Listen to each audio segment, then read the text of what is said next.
Hi అండి. అందరికీ నమస్కారం. Welcome to my channel. ఈ వీడియోలో పెన్షనర్లకు అనుకూలంగా హైకోర్టు సంచలన తీర్పు, సంబరాల్లో పెన్షనర్లు. దీనికి సంబంధించిన తాజా సమాచారాన్ని వీడియోలో తెలుసుకుందాము. వీడియో అయితే ఎక్కడే గాని స్కిప్ చేయకుండా ఎండ్ వరకు చూసేయండి. అప్పుడే ఇన్ఫర్మేషన్ పూర్తిగా అర్థమవుతుంది.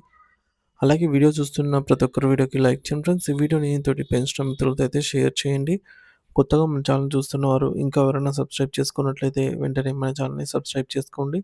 సో, దీని ద్వారా నేను చేసే లేటెస్ట్ వీడియోస్ అన్నీ మీ వరకు రీచ్ అవుతాయి. ఇక ఆలస్యం చేయకుండా వివరాల్లోకైతే వెళ్ళిపోదాము. ఫ్రెండ్స్, ఇక విషయానికొచ్చినట్లయితే ఆంధ్రప్రదేశ్ ప్రభుత్వ విశ్రాంత ఉద్యోగులకు మరియు పెన్షనర్లకు గౌరవ హైకోర్టు నుండి ఒక అద్భుతమైన శుభవార్త లభించింది. అదేంటంటే పెన్షనర్లకు ఎంతో కాలంగా ఇబ్బంది కలిగిస్తున్నటువంటి అదనపు quantum pension, additional quantum of pension చెల్లింపు నిబంధనలపై హైకోర్టు స్పష్టమైన తీర్పును వెలువరించింది. సాధారణంగా ఉద్యోగ విరమణ చేసిన వారికి 70 ఏళ్ళు వస్తున్నాయి అంటే ఆ వయసు పైబడిన వారికి అదనంగా కొంత శాతం పెన్షన్ పెంచడం ఆనవాయితీ. అయితే ఈ పెంపును ఎప్పటి నుండి అమలు చేయాలి అనే విషయంపై ట్రెజరీ అధికారులకు మరియు పెన్షనర్లకు మధ్య జరుగుతున్నటువంటి వివాదానికి న్యాయస్థానం తెరదించింది. మరి ఈ వివాదానికి ప్రధాన కారణం ప్రభుత్వం 2019లో జారీ చేసినటువంటి జీవో నంబర్ 6. ఈ జీవో ప్రకారం 70-75 ఏళ్ల వయసు కలిగినటువంటి పెన్షనర్లకు 10% అదనపు పెన్షన్ చెల్లించాలి.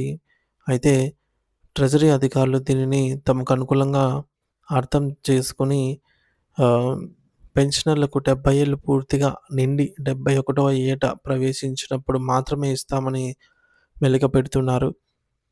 సో, నాకు 70 ఏళ్ళు వచ్చాయి. నేను 70వ సంవత్సరంలో ఉన్నాను. కాబట్టి నాకు అదనపు పెన్షన్ ఇవ్వండి అని అడిగితే, అర్హులైన వారు అడిగితే, లేదు మీకు 70 ఏళ్ళు నిండిపోవాలి అని తిరస్కరిస్తున్నారు.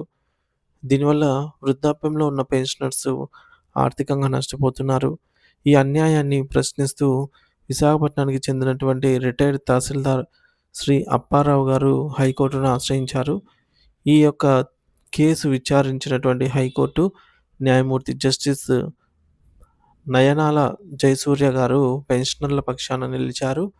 జీవోలో ఉన్న నిబంధనలను అధికారులు తప్పుగా అర్థం చేసుకున్నారని, 70 ఏళ్లు నిండిన తర్వాత కాకుండా పెన్షనర్ 70వ ఏట అడుగు పెట్టిన రోజు నుండే ఈ యొక్క 10% అదనపు పెన్షన్ చెల్లించాల్సిందేనని ప్రభుత్వాన్ని ఆదేశించారు. పిటిషనర్ తరపు న్యాయవాది సోమకుంట హరినాథ్ రెడ్డి గారు తమ వాదనను వినిపిస్తూ వృద్ధాప్యంలో గృహ అవసరాలు, వైద్య ఖర్చులు పెరుగుతాయి. ఇలాంటి సమయంలో నిబంధనల పేరుతో సాయం అందించకపోవడం సమంజసం కాదని కోర్టు దృష్టికైతే తెచ్చారు. మరి ప్రభుత్వం తరపున వాదనలు వినిపించిన న్యాయవాది 10వ పీఆర్సీ వాస్తవానికి 70 ఏళ్లు దాటిన వారికి 15% ఇవ్వాలని సూచించిందని, కానీ ప్రభుత్వం పాత, కొత్త పెన్షనర్ల మధ్య వ్యత్యాసాన్ని తగ్గించడానికి 10% మాత్రమే ఇస్తోందని, అది కూడా 70వ ఏళ్ళు దాటాకనే అని సమర్థించుకునే ప్రయత్నం అయితే చేస్తోంది. కానీ న్యాయమూర్తి ఈ వాదనను త్రోసిపుచ్చారు. విశ్రాంత ఉద్యోగి 70వ సంవత్సరంలోకి అడుగుపెట్టిన వెంటనే ఈ ప్రయోజనం పొందడానికి అర్హులు అని అయితే తేల్చి చెప్పారు. మరి ఈ తీర్పు కేవలం ఆ ఒక్క పెన్షనర్‌కే కాకుండా రాష్ట్రంలోని పెన్షనర్స్ అందరికీ, ముఖ్యంగా 70 ఏళ్లకు దగ్గరగా ఉన్న వారికి ఎంతో ఊరటనిస్తుంది.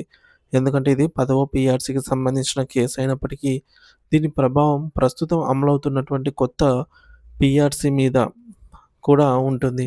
సో, కొత్త పీఆర్సీలో అంటే ఈ ప్రెజెంట్ ఉన్నటువంటి 11వ పీఆర్సీలో ప్రభుత్వం 70-75 ఏళ్ల వారికి అదనపు పెన్షను 10% నుండి 7%కి తగ్గించిన విషయం మనందరికీ తెలిసిందే. అయితే ఈ 7% పెంపును కూడా ఇప్పుడు హైకోర్టు తీర్పు ప్రకారం 70 ఏళ్ళు నిండిన తర్వాత కాకుండా 70వ ఏట అడుగుపెట్టిన మొదటి రోజు నుండే డిమాండ్ చేసే హక్కు పెన్షనర్లకు లభించింది. ఒకవేళ ప్రభుత్వం కొత్త పీఆర్సీ విషయంలో కూడా పాత పద్ధతిలోనే 70 ఏళ్ళు నిండాలి అని మొండికేస్తే ఈ తీర్పును ఆధారంగా చేసుకొని మళ్ళా న్యాయ పోరాటం చేసి విజయం సాధించే అవకాశం ఉంది. మొత్తానికి వృద్ధాప్యంలో ఉన్న పెన్షనర్లకు ఇది ఒక గొప్ప విజయంగానే చెప్పుకోవచ్చు.